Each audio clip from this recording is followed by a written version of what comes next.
O senador astronauta Marcos Pontes rebateu o vídeo de uma senhora que afirmava que ele teria traído seus eleitores e teria votado a favor de Flávio Dino no Supremo Tribunal Federal. O senador disse: "Eu sinto muito invadir o seu espaço aqui para desmentir fake news. Estão dizendo nas redes que eu traí o meu eleitor, que votei a favor de Dino no STF. É mentira. Desde o primeiro momento eu falei que votaria não, e votei não no plenário. Não podia votar na sabatina, na Comissão de Constituição e Justiça, porque eu não sou membro nem suplente. Fake news é mentira, desinformação. Veja atentamente tudo o que recebe. Se desconfiar, envia pra gente. Vamos lutar juntos pela verdade." No vídeo, o senador ironiza a atitude da mulher e pede: "É bom que vocês também espalhem a verdade." Logo após a votação, o senador disse pelas redes sociais: "Votei não à indicação de Flávio Dino ao STF, como antecipei logo que ele foi indicado. Não conseguimos impedir um político no Supremo porque somos minoria nesta legislatura. Para sermos maioria, precisamos trabalhar para eleger um número maior de senadores conservadores em 2026. A gente precisa de pelo menos 41 senadores do nosso lado para conseguirmos colocar em prática tudo que é importante para o povo brasileiro." No contexto atual do Brasil, muitas pessoas estão sendo tratadas como subcidadãos pelo simples motivo de terem manifestado apoio ao ex-presidente Jair Bolsonaro. Por expressarem suas opiniões, são alvo de CPIs, de inquéritos secretos conduzidos pelo ministro Alexandre de Moraes no Supremo Tribunal Federal, ou são vítimas de medidas arbitrárias como prisões políticas, apreensão de bens, exposição indevida de dados, entre outras. Para esses subcidadãos, não há direitos humanos, garantias fundamentais ou devido processo legal. A renda da Folha Política, assim como de outros canais e sites conservadores, está sendo confiscada a mando do ex-corregedor do TSE, Luiz Felipe Salomão, com o apoio e aplauso dos ministros Luiz Roberto Barroso, Alexandre de Moraes e Edson Fachin. Toda a renda de mais de 29 meses de trabalho do jornal está sendo retida sem justificativa jurídica. Se você apoia o trabalho da Folha Política e pode nos ajudar a continuar nosso trabalho, doe qualquer valor à empresa Raposo Fernandes através do Pix, usando o QR Code que está visível na tela ou com o código ajude@folhapolitica.org. Se preferir transferência ou depósito, a conta da empresa Raposo Fernandes está disponível na descrição deste vídeo e no comentário fixado no topo. Há mais de 10 anos, a Folha Política vem mostrando os eventos da política brasileira e dando voz a pessoas que o cartel midiático quer manter invisíveis. Pix ajude@folhapolitica.org. Assista! Olá pessoal, senador astronauta Marcos Pontes aqui, um alerta muito importante para vocês. Acabei de ver um vídeo de uma senhora do Paraná, se eu não me engano, bastante desqualificada. Eu não a conheço, mas pela mentira, pela atitude vergonhosa dela inventar que eu votei no Flávio Dino, votei positivo pro Flávio Dino, dá para ver que é uma pessoa completamente desqualificada, sem nenhuma base, falando uma bobagem dessa. E o pior é que tem gente que acredita nessas bobagens. Então, gente, a gente não pode dividir a direita, a gente não pode ficar dando ouvido a esse tipo de coisa. Vejam meus pronunciamentos no momento que o Flávio Dino estava sendo, por exemplo, sabatinado lá na CCJ, da qual eu não faço parte, nem como titular, nem como suplente, então não podia votar na CCJ, mas votei ali no plenário conforme eu falei que eu ia votar. Não, simplesmente porque era político. Político não pode ser ministro do STF.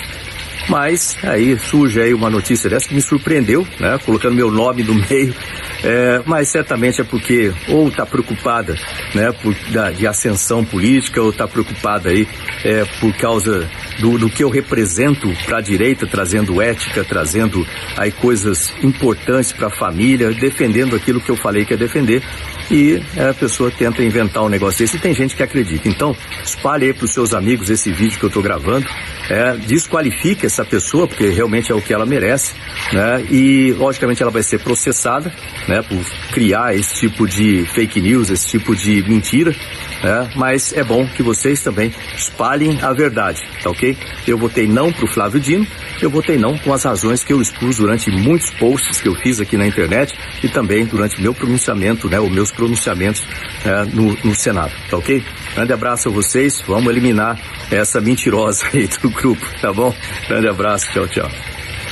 A CPMI, do 8 de janeiro, né, começou com tanta vontade de se achar, né, o resultado real, de se descobrir o que aconteceu e trazer dados, fatos, independente, doa quem doer, né? Lógico que a depredação de prédios é sempre errada, como aconteceu agora na Alesp, lá em São Paulo, na nossa Assembleia Legislativa do Estado de São Paulo, mas lá eles não foram considerados como dizendo sobre o Marcos Pontes também acabou de chegar.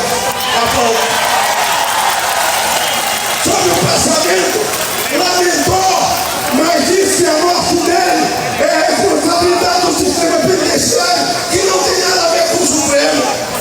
O ordenamento jurídico nacional, quem sabe a ponte para isso vai ser o ministro. Esse inquérito é um inquérito do fim do mundo, que Alexandre de Moraes é relator e o único responsável, o responsável pela morte do Crezão é o Supremo Tribunal Federal. Essa semana o Senado deu recado. Nós estamos votando, legislando o fim, o que o Supremo votou com o voto de Rosa Weber. O outro senador que acabou de chegar então, o nosso Marcos, o homem que é o astronauta, chegando aí! Boa tarde, gente. Peço desculpa da voz, eu estou cobrindo, todo velho, mas ouvindo mesmo assim. Por quê? Porque isso é importante. Isso é que eu tenho um minuto para falar. Eu vou dizer assim, eu ia perguntar 11 milhões de pessoas se votarem nesse estado de São Paulo. E vocês merecem. Eu sei que muitos de vocês estão com medo. Isso é muito ruim numa democracia. A pessoa ficar com medo de expressar suas opiniões, ficar com medo de sair à rua. Vou dizer uma coisa para vocês, não fiquem com medo. Isso tudo vai mudar. Isso tudo já começou a mudar. E nós vamos ter a nossa liberdade. Eu sei que muitas das narrativas vão dizer que a gente veio aqui hoje com atos antidemocráticos ou coisas desse tipo. Não, a gente veio aqui para defender a democracia. A gente veio aqui porque cada um de vocês entende muito bem o que é democracia. Dentro da democracia tem o direito à religião, o direito à liberdade de expressão, o direito que nós temos na Constituição. E a gente vai proteger isso aí. Às vezes a gente não entende o que estão acontecendo, as coisas que estão acontecendo, o que acontece dentro do Congresso, mas eu posso garantir para vocês que o trabalho lá não para. E a gente vai defender cada um de vocês. Então, gente, olha, liberdade é alguma coisa preciosa. Liberdade é uma coisa difícil de conseguir. Tem muito sacrifício para se conseguir a liberdade e é muito fácil perder a liberdade se tem que tomar cuidado. Precisa de olhar constantemente, precisa tomar cuidado constantemente. É isso que a gente está fazendo hoje aqui. Nós estamos aqui pela liberdade, pela democracia, pelo equilíbrio entre os poderes e para que a gente tenha um país justo. E o país justo começa por cada um de nós. Com a liberdade de cada um de nós, o direito que está expresso na Constituição. Se nós vivemos em democracia, o poder é do povo, o poder é nosso. E a gente precisa exercer esse poder. Portanto, nós vamos lutar pela liberdade, nós vamos lutar pela democracia, a gente vai negociar pela liberdade, pela democracia, mas uma coisa que a gente nunca vai fazer é se acomodar ou se render àqueles que são contra a democracia. Portanto, eu conto com cada um de vocês para continuarem a apoiar cada um de nós lá que estamos lutando por isso. Seja o seu apoio aqui, seja o seu apoio com a sua oração, seja o seu apoio falando com as pessoas. Dá uma olhada em volta. Isso aqui é o nosso Brasil. Obrigado.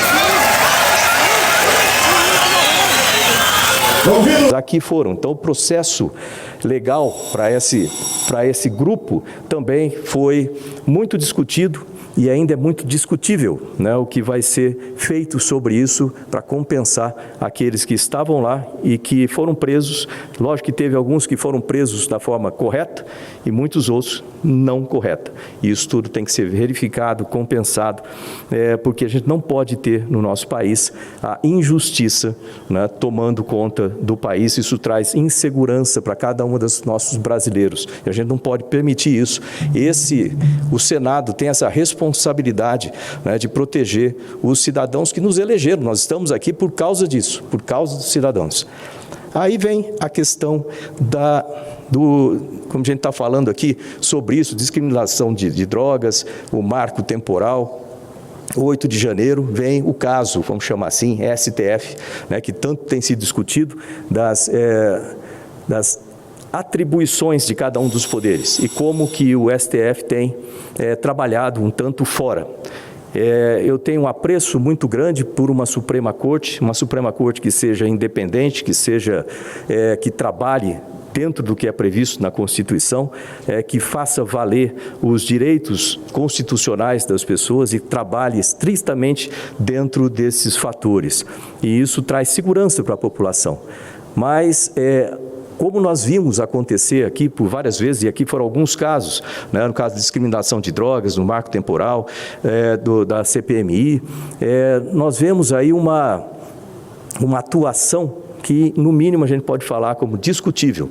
Isso tem que ser analisado e isso precisa cessar. A gente precisa ter um país onde nós possamos confiar no equilíbrio entre os 3 poderes e faz parte das atribuições desse Senado, né, cuidar para que isso aconteça. É o que as pessoas esperam da gente aqui. Hoje nós temos, provavelmente, daqui a pouco, né, a eleição, ou vamos dizer assim, a votação para aprovação de outros membros do STF, como o Flávio Dino. Eu, particularmente, não tenho nada contra ele. Eu sempre tive uma boa relação com ele. Mas, para mim, o fato dele ser político, isso tira as qualificações necessárias para isso. Certamente ele tem conhecimento técnico, agora a parte de ser político, para mim, desqualifica para esse cargo. Se eu, ou Vossa Excelência, fôssemos indicados, se fosse da carreira, fôssemos indicados para o STF, eu não aceitaria, porque a ideologia política e o trabalho da política não é compatível com os que se espera de um ministro do STF. Então, por isso, né, que todo mundo sabe do meu voto negativo. Vem também a citar a PEC número 8. A PEC 8, né, que, embora tenha sido colocado muitas vezes como se fosse uma revanche, ou fosse alguma coisa contra Senado, contra o STF, não, é uma forma de trazer equilíbrio novamente, ou começar a trazer equilíbrio entre os poderes. O que precisa ser feito, não se pode ter uma hipertrofia de um poder com relação aos outros poderes. E, sem dúvida nenhuma, isso vai ser importante para cada uma das pessoas. Eu sei que muita gente está assistindo através das redes do Senado e tem essa esperança de que o Senado tome a atitude correta, né, e que faça valer o que está previsto na Constituição. Para essas pessoas, o que eu digo é o seguinte, né, que nós estamos aqui lutando, é um grupo de senadores que luta, né, em se manter o que está previsto na nossa Constituição, o que está previsto numa democracia, onde o poder é do povo e o povo nos elege aqui para fazer com que esse poder seja exercido. a maioria, portanto, 2026 é um ano extremamente importante na renovação do Senado. E então, para cada uma dessas pessoas, eu digo que não percam as esperanças, né? Continuem a acreditar no Brasil. A gente quer um país que tenha democracia, tenha liberdade. A gente vê gradualmente a liberdade sendo tolhida, né? Tanto de opinião, de imprensa, de religião e etc. E isso tem que ser mantido. Liberdade é difícil de conquistar e é fácil de perder. Portanto, a gente vai ter que trabalhar todos no país em defesa dessa liberdade, em defesa da democracia, e todos nós queremos harmonia, todos nós queremos paz, obviamente. Paz é a nossa última, vamos dizer assim, a nossa principal, né, batalha, que a gente tenha a paz e a harmonia do nosso país. Então a gente vai negociar, vamos conversar, discutir, negociar pela paz, mas nunca a gente vai se render pela paz. A maneira mais rápida de se obter paz em qualquer conflito ou qualquer situação de discórdia é você ceder e concordar com tudo. Isso não vai acontecer. Então, a gente não vai deixar com que o nosso país perca a sua democracia, perca a sua liberdade, simplesmente porque vai haver acômodo, vamos dizer assim, com relação a lutar pela paz. Então, vamos lutar por isso, sem dúvida nenhuma, pela liberdade, pela democracia, e que o nosso país tenha um ano de 2024, né, cada vez melhor, e que para cada uma das pessoas que estão nos assistindo nesse momento, né, não percam a esperança no Brasil. Acreditem no Brasil e a gente vai vencer. Obrigado.